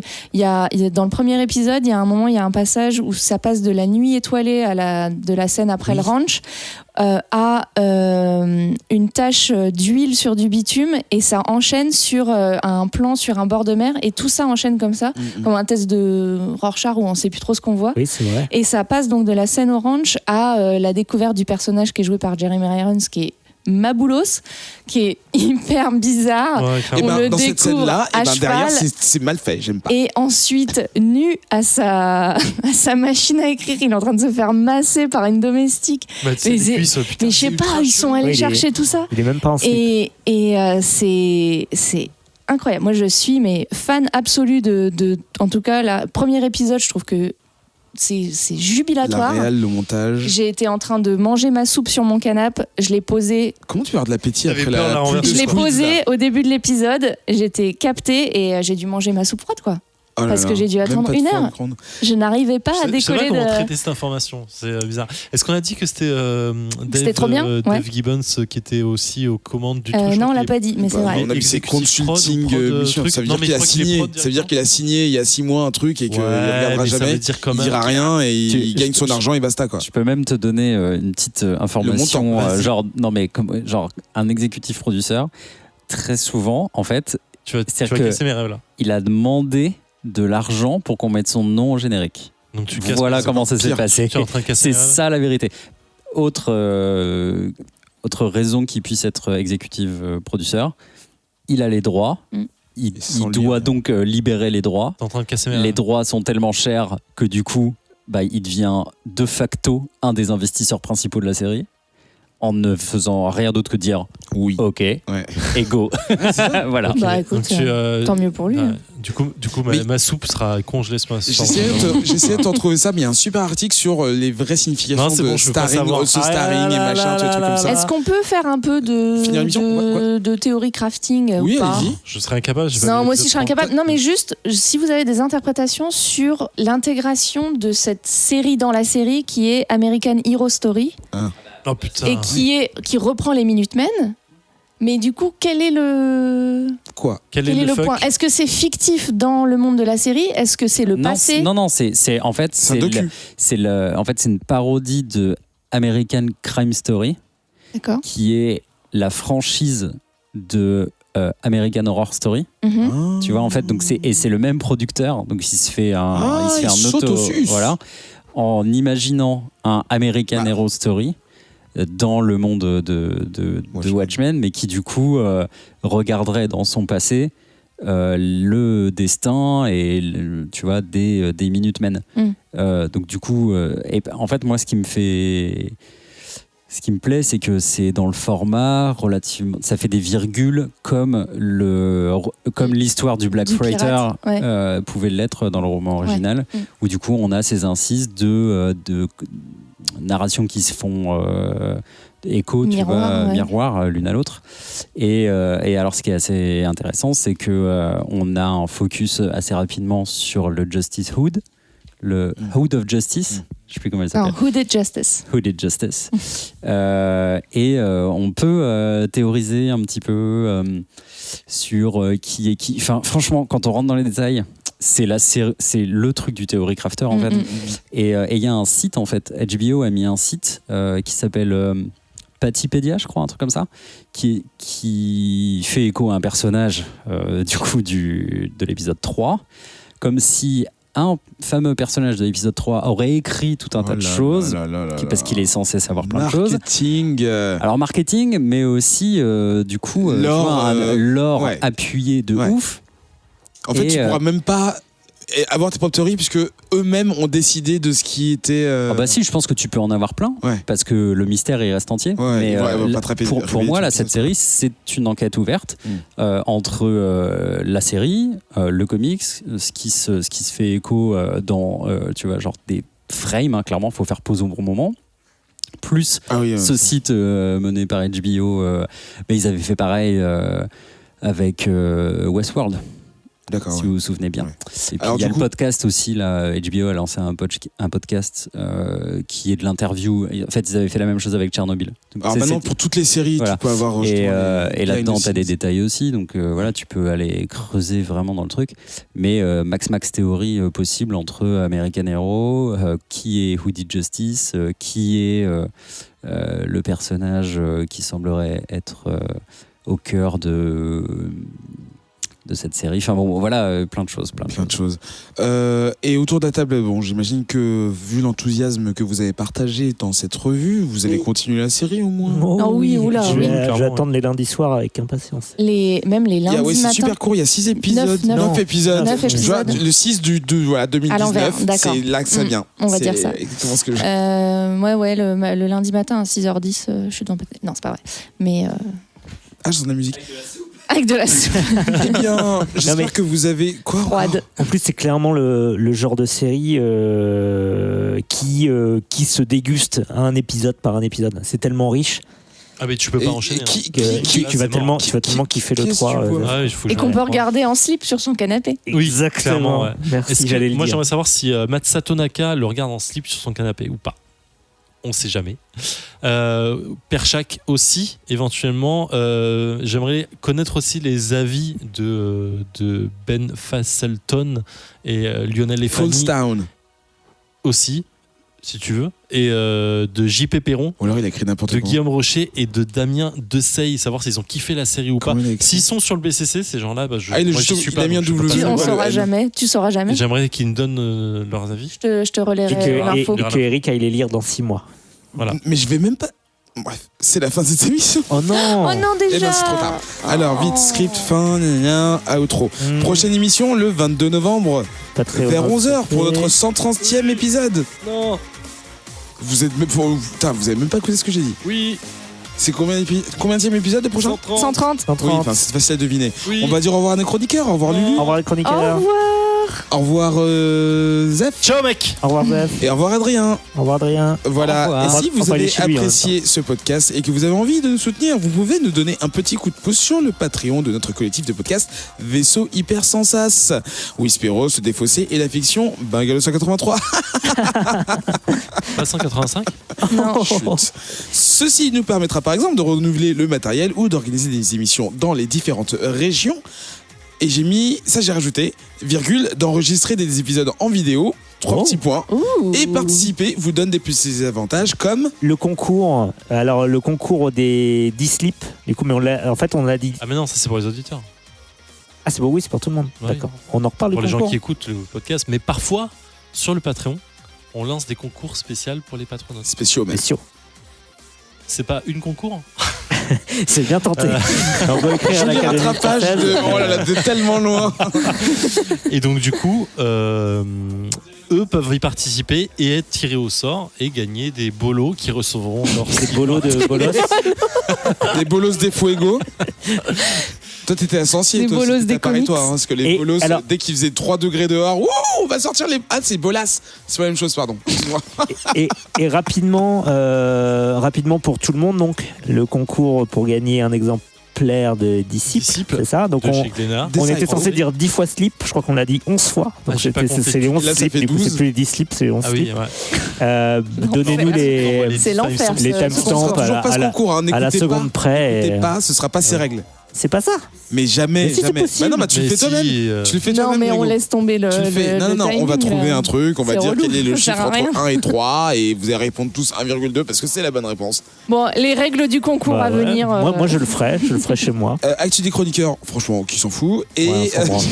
où est-ce qu'on peut vous retrouver Moi, dans le BCC, principalement. Là où je ne suis pas. Tu non. vis là-dedans? Tu manges ta soupe dans le BCC? Ah ouais, je Non. mange ma choupe dans. Oh, c'est Mange un peu ta sale, choupe. non? Je sais pas. Je mange ma choupe. Choupe d'Aoup. Non, bah non, moi j'aime bien. Les gens, ils sont sympas. Et ils partagent plein Ouais. de trucs cool. Et. Ah, Ouais. ok, bon, j'irai peut-être faire un tour. Bah si, mais venez, hein, franchement. Zef. Ouais, dans le défaussé, parce que là on lance le calendrier l'avant et du coup il y a beaucoup d'enregistrements, donc on joue beaucoup en ce moment et c'est cool. Sinon, dans les rues de Paris, en train de faire de la géocache. Mais c'était pour parler de C'est cool, c'est quoi, spécial geocaching. c'est pour ça, aussi, dans lequel ouais, t'es intervenu. c'est vrai, c'est vrai. Ouais, moi, je connais toute l'actu du podcast français. Moi, on peut me retrouver sur Twitter, un site où les gens sont pas sympas et partagent plein de mauvaises ondes. Et j'ai appris en venant ici que j'allais co-organiser un nouveau PowerPoint karaoké en province, malheureusement à Rouen.